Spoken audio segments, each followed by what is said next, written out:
Hi, welcome to Elevana kitchen. We're going to be making hibiscus tea. We're going to have 1 lemon, a tablespoon of honey, dried hibiscus. You're going to have a fresh ginger, medium size. You're going to have a fresh pineapple. It depends on the size you like. And then you're going to have water, 8 cups of water.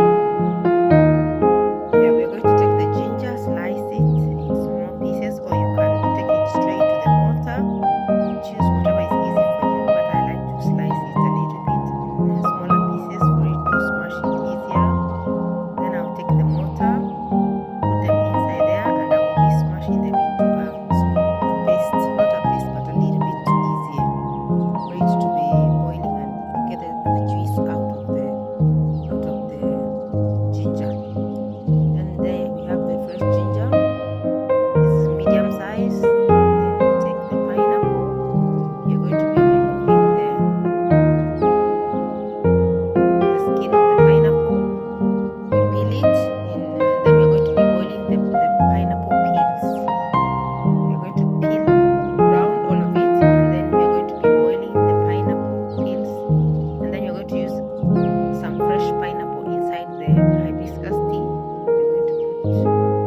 We mix them in the fresh pineapple